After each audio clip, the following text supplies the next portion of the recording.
Bezrat Hashem, le shiur de ce soir sera pour la slacha de Mishpachat Nakash, la famille Marciano, Bezrat Hashem, Yiratzon, que cette limoud, il vous amène beaucoup d'aslacha à la maison, la bracha, le nachat, le shalom, la parnassa, le revach, la slacha, v'imaïladim, Hashem. On va parler un peu de Hanouka. De Hanouka est la période la plus sombre, une des périodes les plus sombres que Am Israël a connue. Rocher. Il y avait Bémet. La plus grande obscurité qu'on a vécue, c'est la galoute Yavan. C'est quoi Yavan? La Grèce. Et vous savez qu'en Grèce, je ne vais pas faire un passage historique parce qu'on n'a pas le temps, mais en gros, l'empire grec était tellement fort que jusqu'à aujourd'hui, nous les Juifs, on paye les conséquences.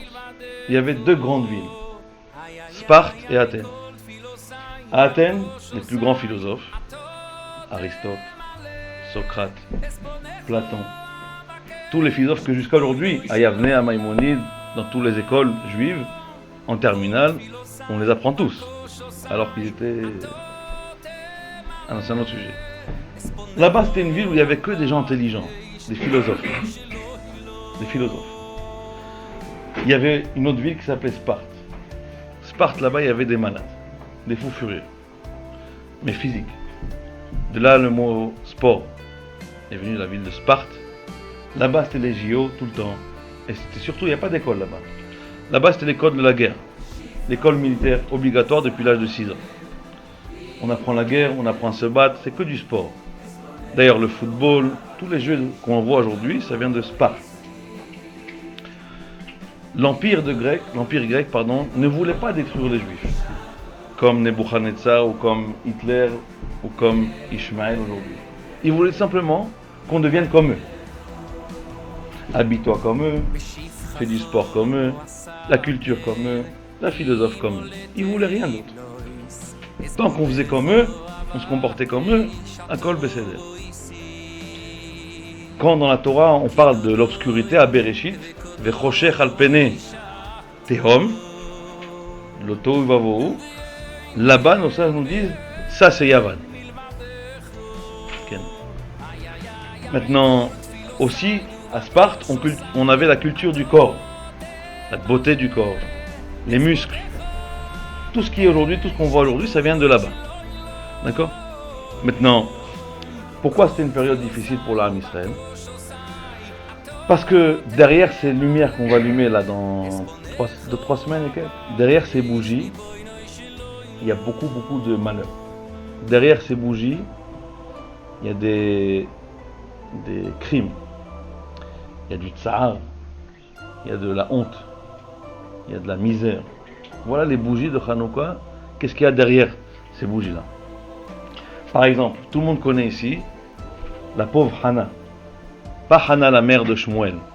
Hana, bien après, la mère qui a perdu 7 enfants par le César. Antiochus, il a pris chaque enfant et il les a tués un par un. Un par un. Et Hana, lorsqu'elle a vu ça, qu'elle a perdu ses 7 enfants, pour Hachem, c'est très très dur. À la fin, elle est montée sur le toit de l'immeuble. Elle a dit Abraham, parle au bon Dieu. Toi, t'en as approché un. Et il est resté vivant. Moi, j'en ai approché 7. Et elle a sauté. On voit Céleste qui est sortie, qui a dit Eshet Haïl Miimtsa. Donc c'est une autre histoire, peut-être qu'on en parlera un autre jour. C'est pas le sujet, mais c'est très grave. Bien sûr, évidemment. C'était pas la période de Hanouka, c'était l'obscurité de Rocher, de Yavan. Vous connaissez toute la ville de Modi'in? Oui. Là-bas habitait un très grand homme, un des Kohanim, Gadol. Matityahu Kohen Gadol avait 5 garçons. Le plus grand, le Bechor, qu'on connaît tous, s'appelait Yehuda HaMaccabi. De Modi'in, il y avait une sorte de révolte contre les Grecs. Yehuda HaMaccabi et Matityahu, c'était les seuls qui continuaient à respecter la Torah et les mitzvot. Vous voyez son général militaire, Philippus en français, qui a demandé, donc sous l'ordre du César, à mettre une statue, une idole, sur Modi'in, la ville de Modi'in qu'on connaît. Et voilà que Polyphus, il demande au grand Kohen Gadol, donc Matityahu, prosterne-toi sous l'ordre du César. Qu'est-ce qu'il a fait? Il a dit, moi je fais ce que mon roi me demande, et toi tu fais ce que ton roi te demande. Autrement dit, tue-moi, fais ce que tu veux, mais je ne me prosternerai jamais. Il a eu peur de Matityahu, il est parti. Le problème, parfois il ne vient pas des Goïms, il vient des Juifs. Et toute la catastrophe elle a commencé à cause des Mityavnim. C'est quoi les Mityavnim? Ce sont des Juifs qui se sont complètement rendus assimilés. Complètement. Ils n'ont plus rien de Juifs, malheureusement. Et là, ils ont dit, ce petit groupe de Juifs contre les Juifs, jusqu'à quand Matityahu va nous casser la tête? Il faut qu'on lui fasse un petit coup. Et sur l'autel, qu'on faisait les korbanot, ils ont approché là-bas un porc, des porcs, plein de porcs, de chazirim. Et là, il a vu ça, Matityahu, il a dit stop. Il n'a pas tenu. Il a couru vers les Mityavnim, et il a tué celui qui a fait ça, et il l'a mis sur le korban avec les porcs. De là, il est parti directement dans le camp du César, et il a tué Polyphus. Et ils ont commencé à faire, et lui, il a fait commencer à faire un carnage, pour se venger contre les Grecs. La guerre. La guerre. Et là, léat, la guerre a commencé. Simplement que Matityahu était âgé. Voilà qu'il arrivait à la fin de sa vie, il était presque mort. Dans son lit de mort, il appelle son fils. Il dit, Yehuda, mon fils, viens. Il lui dit, je t'en prie, mon fils. Toute ma vie, je me suis battu pour que la Torah, elle reste dans notre peuple. Promets-moi avant que je meure que tu vas jamais laisser faire n'importe quel peuple qui vont nous faire assimiler à leur religion ou à leur mentalité. Promets-moi, au prix de ta vie, s'il faut que tu meurs, fais-le. Mais jure-moi que tu vas continuer mon chemin, c'est-à-dire de protéger les Juifs, de garder la Torah et les mitzvot. Il a juré, et là il est devenu Yehuda Maccabi. Maccabi, c'est les initiales de Mikamocha Baeli Mashiach. Et là tout a commencé. Ils ont gagné la guerre. Une petite poignée de soldats contre une armée. Et là, ils sont arrivés au Beth Amikdash. Ils sont arrivés à l'esplanade du temple. Et ils ont vu des horreurs. Des horreurs. Ils ont vu des corps par terre. Du sang de partout. Et surtout, le Beth Amikdash anéanti. Pas brûlé, mais anéanti. Renversé. Et c'était qu'une seule fiole. Cette fiole-là, elle a duré combien de temps? 8 jours. Miracle. Mais pourquoi 8 jours? Parce qu'il fallait récupérer la vraie huile. Et pour aller jusqu'à là-bas, c'était 4 jours aller, 4 jours retour, à pied. C'est pour ça qu'au 8e jour, au 9e jour, ils avaient de la vraie huile. Asher, c'était lui qui était responsable de l'huile, la tribu d'Asher. Il y a dans le ciel pendant 8 jours, pendant l'allumage, des choses qui ne se passent pas dans le monde entier, ni dans l'année entière, même à Kippour. Pendant cette demi-heure, Hachem, il fait descendre quelque chose d'unique. Il ne faut pas le rater. Ken? Ça a l'air d'être des jours, ordinaires. On travaille, il y a l'école. Des fois, malheureusement, on allume, on s'en va. Et ça, c'est la plus grande erreur. La plus grande erreur qu'on fait, c'est on allume, et alors on continue. Il ne faut jamais faire ça. Un jour, le Chafetz Chaim, il a reçu un pauvre. Maintenant, ce pauvre-là, il n'avait pas d'argent pour acheter un billet de train, ni du bus, rien du tout. Il a fait à pied. Et puis, Tom, il y a une grande charrette immense, en or. Mechoubad Meod. Et voilà que il fait un trempe. Il lui dit, viens, monte. Tu es juif, je suis juif, viens, on s'aide. Où tu as besoin d'aller? J'ai besoin d'aller à Radin, chez le Chafetz Chaim. Il amène, il dépose, il s'en va. Toda Rabba, shalom. Et quand il descend, toute la foule, ils viennent vers ce pauvre-là, et ils lui font caveau. Il dit, mais comment tu as réussi à monter là-bas? Il dit, mais comment j'ai fait un train. Mais tu es monté dans la truc du roi. Tu es monté dans la voiture du roi. Quoi, c'était le roi, ça? Mais tu es un débile, tu étais chez le roi. Et là, il a compris son erreur. Il était pendant une demi-heure dans la voiture du roi, alors qu'il avait des problèmes de parnassa, des problèmes de santé, des problèmes de maison, tous les problèmes du monde, il les avait. Une demi-heure dans la voiture du roi, il n'a rien demandé. Et là, il a compris qu'il a reçu un cadeau. Il a pris, qu'il a jeté à la poubelle.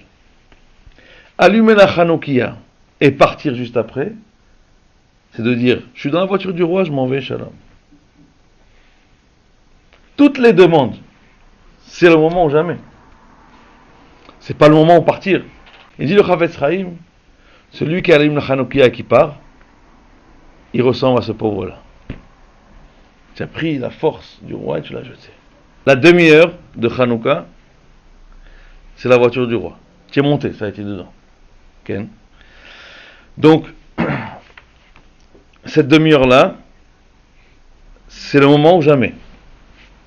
Et on va voir qu'est-ce qu'on demande. Parce que vous avez posé la question, qu'est-ce qu'on fait, comment on fait, et comment ça marche. À tel point que un des plus grands chassidim qui s'appelle le Rabbi Pinchas Mikoritz, il disait qu'avec les bougies de Shabbat, les grands tzadikim, ils arrivent à voir qu'est-ce qui va se passer la semaine prochaine. Les bougies de Shabbat. Les bougies de Hanouka nous permettent de voir toute l'année. Toute l'année. Ça, c'est que les grands tzadikim qui peuvent voir ça. Mais ils le voient. Bémet, ils le voient. Il y en a un qui l'a vu parmi tant d'autres, qui s'appelait le Admour Miboyan. Il voyait tout dans l'image de Hanouka. Il voyait tout. Tout ce qui va se passer pour tout le monde. Il voyait tout dans les bougies de Hanouka. À tel point que il distribuait comme le rabbi, pas $1, mais il distribuait des pièces. La pièce du tzaddik. Tout le monde voulait, tout le monde s'arrachait de la pièce. Il y en a un qui s'appelait Meir Fishman. Il a voulu. Toujours le rabbi lui disait, Akol Beseder, dites-lui que il vivra longtemps, Akol Beseder. Jamais il lui a donné la pièce. Une année, l'Admour il a allumé la Hanoukia, il a mis dans la main de sa poche et il dit, tiens, va donner à Meir. J'ai vu que c'est pour lui maintenant. 3 mois après, il est parti de ce monde-là. Donc il a vu dans les bougies de Hanouka tout. Il voyait tout. Donc effectivement, nous on ne peut pas voir ça, hein, mais c'est juste pour vous expliquer un petit peu ce qui se passe autour de cette Hanoukia. C'est ça qui se passe. Okay? Maintenant, tout ce que tu veux, tu peux le demander. Si vous pouvez, je dis pas, c'est pas obligatoire, mais si vous pouvez, il y a une très grande ségoula de dire 7 fois le psaume Yoshev Beseter Elyon. Pourquoi? Parce que les Maccabim, lorsqu'ils se sont battus, ils ont gagné la guerre, ils répétaient cette phrase à chaque fois, à chaque combat, à chaque flèche, à chaque tir, à chaque combat au corps à corps. Yoshev Beseter Elyon. C'est pas grave, si vous voulez pas le dire, ne le dites pas, c'est pas grave. Yoshev Beseter Elyon. En 91. Une des grandes ségoulas pendant la Hanoukia, pendant la demi-heure, c'est la longévité.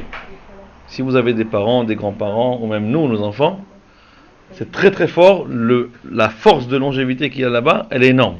Arichut Yamim, 1.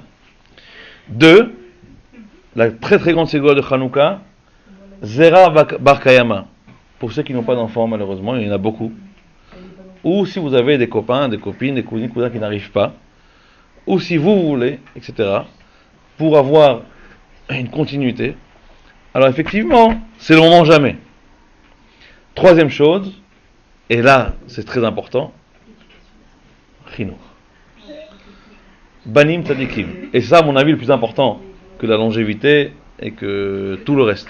Cet allumage-là, il est aussi valable pour la catégorie de personnes qui, il y en a beaucoup malheureusement, pour les gens où leur vie elle n'est pas très très bien réussie. Pour les gens qui ont subi des traumatismes, ça peut être des divorces, Chas v'Shalom. Ça peut être des traumatismes avec le chinour, de gros problèmes avec les enfants, et malheureusement, c'est d'actualité. Pour des gens qui n'arrivent pas dans la vie à monter la tête, des problèmes de santé, Chas v'Shalom. Pour ces gens-là, la Hanoukia elle est faite.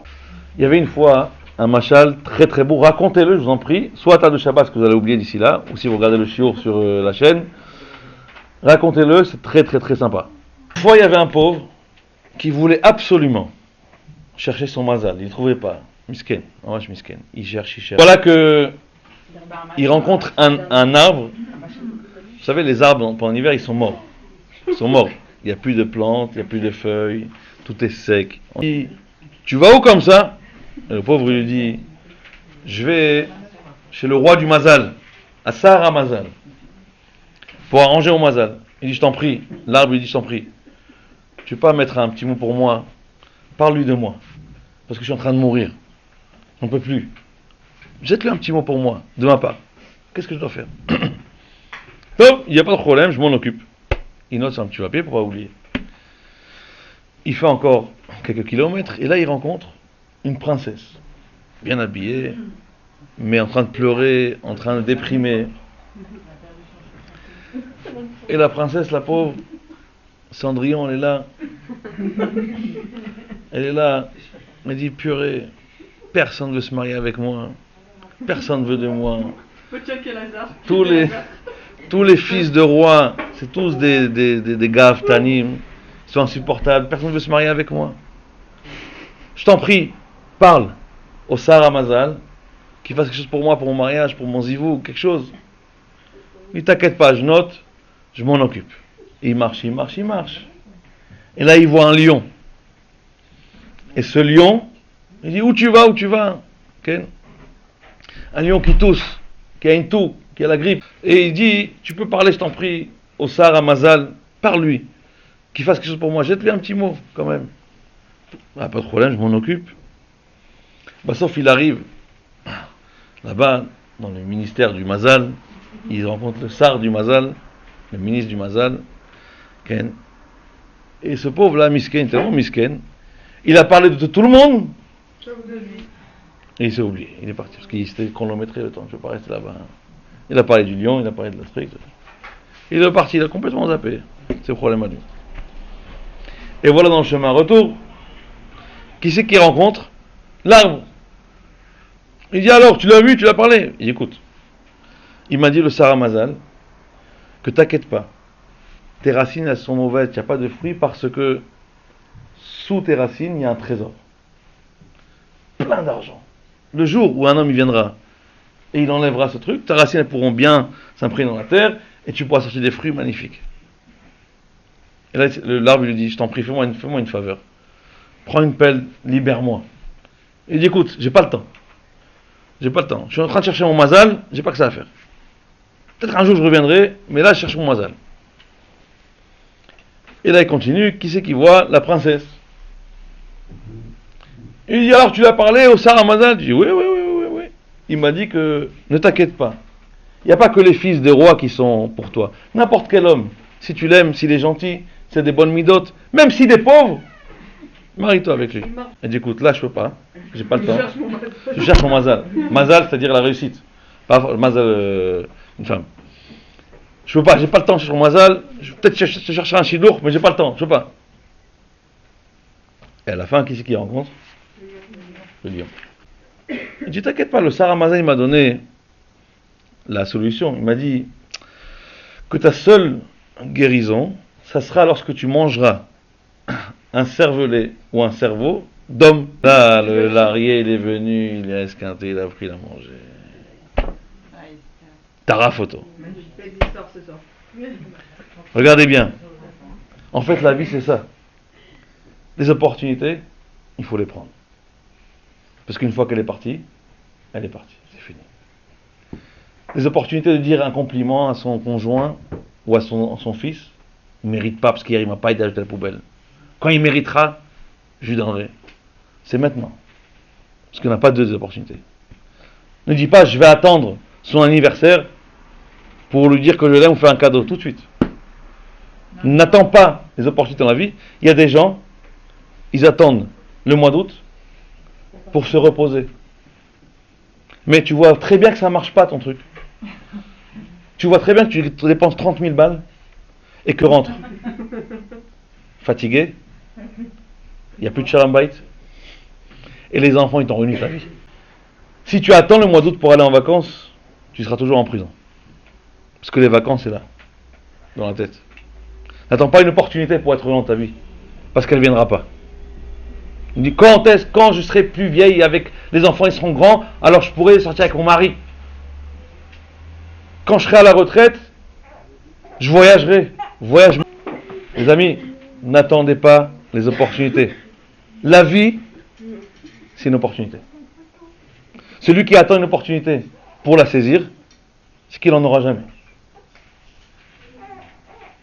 Là, je t'ai proposé un trésor, tu dis je peux pas. Je t'ai proposé un zivoug, je peux pas. Je t'ai proposé du sechet, tu me dis je peux pas, j'ai pas le temps. Parce que si on n'apprend pas l'opportunité, c'est maintenant qu'il faut dire à son fils ou à sa fille, peu importe ce qui s'est passé hier, c'est maintenant qu'il faut les saisir, les opportunités. Pas demain. Pas demain. Vous avez une opportunité devant la Hanoukia, prenez-la. Parce qu'il ne dit pas j'ai pas le temps, parce qu'il faut aller baigner, parce qu'il faut un truc, il faut que je change le petit, il faut que je m'occupe des douches, demain à l'école. Arrêtez avec demain à l'école. Pourquoi demain à l'école? C'est pas tous les jours Hanouka. Donc vous laissez les enfants faire la terreur, peu importe, et vous êtes devant la Hanoukia. Il y a un problème chez nous les Français, c'est une tarboute française. Il faut absolument, non, je comprends pour les enfants petits en tout cas. Mais le chinour, ça passe avant l'heure, c'est l'heure. Non, mais c'est vrai, c'est un problème de français. Un, il m'a dit, Je sais pas si c'est les Français. Ah ouais. une tarboute, c'est une culture. Il y a un enfant qui est venu me voir à la synagogue. Un enfant qui est venu me voir à la synagogue ce Shabbat.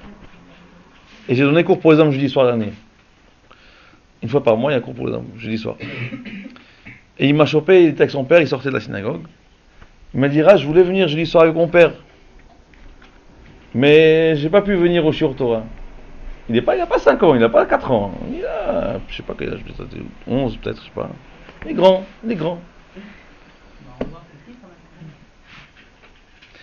Et je lui dis, mais pourquoi tu l'as pas amené? Réponse, demain il y a l'école. Mais tu sais qu'est-ce qu'il va gagner ton fils lorsqu'il va te voir? Tu sais combien? Tu sais quoi, ne le mets pas à l'école, c'est vendredi pour 2 heures. Fais ton cheshbon. Pour 2 heures d'école, tu vas rater la vision de ton fils avec toi au Shiur Torah. Ne dis pas à ta fille, je veux qu'elle va arrêter demain tu es à l'école. Prends-la. Qu'elle te voit t'émerveiller au Shiur Torah. Évidemment, si elle a une âge 12, 13, 11, peu importe qu'elle te voit. Qu'est-ce qu'on s'en fiche de l'école? Parce que la leçon que tu as donnée maintenant, très français, on s'en fiche pas de l'école, c'est important l'école. Prends ta fille et montre-lui comment une femme juive, elle va au Shiur Torah, elle kiffe, elle profite du Shiur Torah. Montre-lui cette vision-là, parce que ça c'est la meilleure leçon qui vaut 10 ans d'école. Une fois par an, une fois tous les 6 mois, c'est tout, juste pour qu'elle voie. Fais-la vibrer avec toi de la Torah, de la religion. Non, reste-moi tranquille demain à l'école. Parce que la plus belle école, c'est des parents. Et Hanouka, c'est le Shem Chinour. Mais si les fils d'enfants, ils voient les parents devant la Hanouka en train de pleurer, c'est gravé. C'est la meilleure école de la vie. Montre-lui à ta fille, à ta fille que la Torah, ça fait vibrer. C'est pas que une galère. Donc, quand il va grandir, il aura 16 ans, 15 ans, il va te dire, maman, toi et ta jupe, tu te la gardes. Top. En gros, les occasions, il faut les saisir. Pourquoi parce que demain, j'ai envie... Peu importe. Prends l'occasion, saisis-la. Ok? Et même si tu n'as pas réussi à la prendre, ne prends pas ça comme un échec. Parce que dans la vie, il n'y a pas d'échec. L'échec n'existe pas chez nous. L'échec, pour nous, c'est un apprentissage. Tu as réussi, tant mieux. Tu as échoué, tant mieux. Parce que celle qui prend l'échec comme un échec, elle ne remonte plus jamais. Elle ne se reconstruit plus jamais. Elle est enterrée toute sa vie. L'échec chez les Juifs avec la Emouna et le Bitachon, c'est pas un échec. C'est un tremplin. Parce que sans échec, il n'y a pas de vie. La vie, elle est faite d'échecs. La vie, elle est remplie d'échecs. Je ne connais pas une personne qui a vécu sans échec. Moi aussi, j'en ai eu plein d'échecs. Quel? Si aujourd'hui je suis Moël, je sais faire, je marie, j'ai une synagogue, une keïla, tout ce que je veux. Mais j'en ai eu plein d'échecs. Mais je m'en fiche. Puisque un échec, c'est apprendre. Et dans la vie, s'il n'y a pas d'échec, on ne peut pas monter, on ne peut pas apprendre, on ne peut rien faire. On est paralysé. Déjà, les gens qui sont paralysés, qui ont peur de l'échec, parce qu'ils prennent l'échec comme un échec. Si tu as l'aïmoun à l'habitachon, la vraie réussite. Moi, je ne me rappelle pas de mes réussites. Je ne me rappelle pas de mes réussites. Je les ai oubliées, Kvar. Mais mes échecs, je m'en souviens tous. Tous les échecs que j'ai eus, je m'en souviens comme il faut. Pas pour m'enterrer, pour apprendre. Je dis merci à Hachem qu'il y a un échec. Au moins j'ai appris. Il y a des gens qui ont vécu des échecs et qui ne sont pas relevés de ça. Ça peut être Chas v'Shalom, un divorce, ça peut être un problème de Chinuch Hiladim très grave, Shalom Bayit, ça peut être un échec de Parnassa, d'une entreprise fermée. Mais remonte-toi, Habibi, tu auras que mieux maintenant. Lève-toi. Parce que si tu prends l'échec comme un échec, c'est foutu. Merci qu'il y a des échecs. C'est un apprentissage. J'apprends. Et heureusement, je me relève tout de suite. C'est ça le chinuch de Hanouka. Ken. Hanerot alalu kodeshem. Kodeshem. Ce sont des. Donc il ne faut pas acheter des bougies, j'en supplie. Mettez ce qu'il faut acheter la plus belle Hanoukia au monde. 5000 shekels, en fonction des moyens. Achetez pas des bougies à 2 shekels. Achetez l'huile d'olive la plus chère. Pourquoi? Pour la voiture, je veux la meilleure. Pour les affaires, je veux les plus belles affaires. Pour la salle du mariage, je veux la plus belle. Pour le photographe, je veux le meilleur. Pour les meubles, le fauteuil, je veux le plus beau. Et pour une huile d'olive, Ribono Shel Olam. Ok, si vous voulez pas faire Shabbat, au moins Hanouka, achetez l'huile d'olive la plus chère. Pour dire à je vais vous dire. Tu montres à Hachem que tu t'investis jusqu'au bout. Ce que vous investissez dans une mitzvah, c'est pas de l'argent perdu. C'est de l'argent remboursé par Dieu. Attendez, je vais vous donner un exemple, vous allez comprendre. Vous avez 2 esthéticiennes. Une qui te fait les ongles avec du produit pas top, produit moins cher, qui tient quelques jours, une semaine. Première vaisselle, ça commence à s'enlever. Et tu as une qui te met le top. Où elle te fait vraiment le produit le plus cher, ça tient, c'est brillant, c'est magnifique, c'est top. Et tu as demain le mariage de ton frère, de ton cousin, ta copain, pour tiens un mariage, tiens un événement. Où tu vas aller? Celle qui est disponible. Je suis la meilleure. C'est pour le lendemain, ça va pas. Mais la meilleure, elle te dit, madame, c'est des produits de malade, donc ça coûte pas 100 shekels, ça coûte 250 shekels. Tu le mets ou pas? Donc on revient à ce moment-là important de la demi-heure de Hanouka, qu'il ne faut pas bouger de là-bas. Okay. Il y a environ quelques décennies, à 50 ans environ, il y a un juif qui a voyagé en Australie pour travailler. Et voilà qu'à l'époque, il n'y a pas autant de Betraba, de Keilot, de synagogues, de Beth Midrash, de Kohelim. Avant, c'était pas courant tout ça. Et malheureusement, il n'avait pas d'argent pour acheter Shabbat, etc. Il n'avait pas où aller. Donc il s'est dit, et les juifs, tu ne les reconnais pas là-bas, en Chutz Laaretz. Il y a 50 ans, il n'y avait pas de juifs comme ça qui se dévoilaient avec chapeau, truc. Ils avaient peur, c'était après la Shoah, truc. Donc il s'est dit, où je vais trouver des juifs? Chez le boucher, chez le poissonnier. Donc il est parti chez le poissonnier, il a trouvé là-bas un juif, et il lui a montré, voilà, je n'ai pas où aller, ça ne te dérange pas. Il est tombé sur le plus gros riche de la ville, là-bas en Australie. Une maison Blainara, tout est magnifique, luxe. Et il avait une vitrine avec plein de trucs en or, en argent, etc., en verre, en cristal. Et d'un coup, il voit dans la vitrine une petite fiole en acier, explosée, moche. Il lui a dit, mais quel rapport avec le luxe qu'il y a ici, la petite fiole dégueulasse en acier, pourrie, amochée comme ça? Il lui a dit, je vais te raconter. J'avais 12 ans, et j'étais orphelin de mon père. Et j'ai dû donc, à 12 ans, faire tout pour ma famille. Travailler, gagner de l'argent, payer le loyer. Donc j'ai quitté l'école. Et malheureusement, avec l'argent, avec le métier, avec le travail, eh ben, j'ai complètement quitté la religion. Quand j'avais 52 ans, je marchais dans le chouk et j'ai vu un gosse pleurer. Et je lui ai dit, qu'est-ce qui se passe? C'était apparemment une famille très pauvre. Et le père lui a dit, va emprunter de l'argent chez le voisin, donc c'est un prêt, et va m'acheter un petit peu d'huile pour Hanouka. Et j'ai croisé ce petit gosse là, il pleurait, le pauvre. Il avait emprunté de l'argent qui n'était pas à eux pour rembourser dans quelques mois. Il a acheté des petits verres d'huile. Et juste avant de rentrer chez lui, il y a un chat qui a sauté d'une poubelle. Il avait sa petite fiole en acier.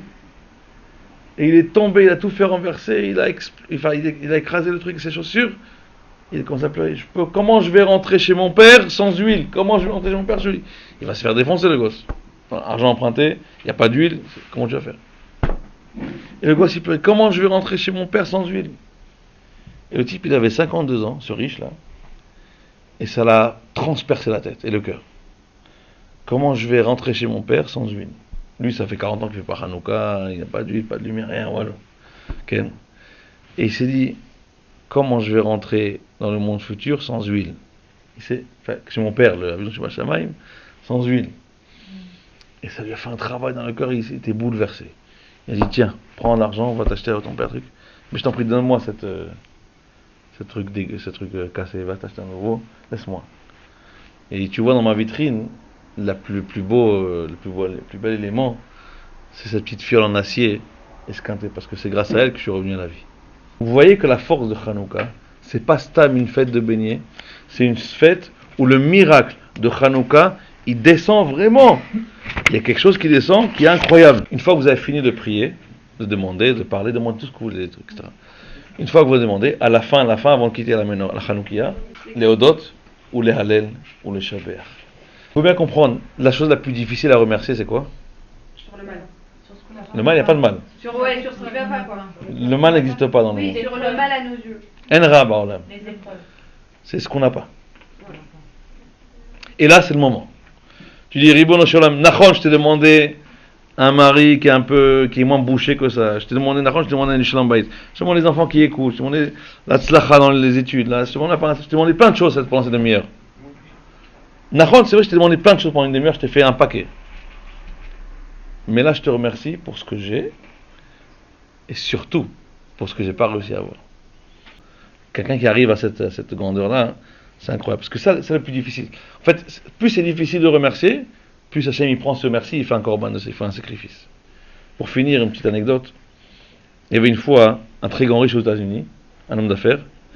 Il se baladait avec 10 mallettes. Okay, et là-bas, c'était rempli de milliers de dollars, plein, 10 mallettes. Une fois par mois, il allait récupérer son argent. Okay, et malheureusement pour lui, on l'a volé 9. Donc c'est beaucoup d'argent. Tout de suite, quand il y a un problème d'argent, on va voir le Rav. Il est parti sur le grand Rav de la ville. Il court dans le Rav. Priez pour moi. 9 valises sur 10. C'est une catastrophe. C'est des centaines de milliers de dollars. Priez pour moi, faites un miracle, faites quelque chose. Vodara, faites quelque chose. Et là, il s'est chauffé le type. Il dit, Rav, si votre prière elle marche, et votre limoud il marche, votre étude Torah elle marche, et que la police ou quelqu'un, je retrouve mes valises, je promets pour chaque valise $3,000. Pour la synagogue, pour le Rav, pour le collège. Quelques jours après, la police a retrouvé les cambrioleurs, ils ont trouvé 9 valises intactes. Et là, la Simcha Gdola, il est comme un fou. Il arrive chez le Rav avec les valises, il dit, Rav, miracle, votre prière, votre étude, Toda Rabba. Il dit, Habibi, tu as promis 3 000 par valise. $3,000 par 9 valises, ça fait $27,000. Et donc il commence, il fait 3 000, 9 fois. Il dit, et la 10e? Il dit, mais Kvodarav, la 10e n'a pas été volée. Il dit, mais Habibi, mais la 10e, on ne te l'a pas volée, mais il faut remercier qu'on ne te l'a pas volée. Et ça, le grand problème qu'on a, nous. On pense toujours à ce qu'on n'a pas. C'est pour ça que là, on est un peu comme ça, en batterie, en down. Mais Habibi, tu as une maison, tu marches, tu as des enfants en bonne santé. Ça, c'est ce que tu as. Rien que pour ça, tu peux faire des pages et des pages de merci. Okay. Alors, Bezrat Hashem, prenez ces choses-là et montez chacune, peu importe le temps, mais cette demi-heure-là, il ne faut pas la rater. Bezrat Hashem. Et que Yiratson, par le miracle de Hanouka, et tous les ans il redescend ce miracle, Yiratson, que chacune ait son propre miracle, Bezrat Hashem. Okay. Mais sachez que chaque jour, il y a une force qui descend, profitez, que chacun, Bezrat Hashem, il aura son S, ou Sénissime, par le mérite de Hanouka, et dites toujours par le mérite de Matityahu Kohen Gadol et par le mérite de Yehuda Maccabi. Protège, vous une bonne fête de Hanouka, un bon mois de Kislev Hashem, et surtout, n'oubliez pas, surtout les gens qui n'ont pas, les gens qui n'ont pas de mazal, de zivug, d'enfants, priez pour les autres pour que Hashem vous écoute les premiers. Comme ça marche la loi. Quand tu pries pour l'autre, le premier écouté c'est toi. Pour les autres, Hashem, Yiratson, que Hashem nous protège, qu'il nous délivre. Que cette parole de Hashem nous marche. Amen. All the lights is something you gotta love, yeah. Oh man, yeah, it's Hanukkah.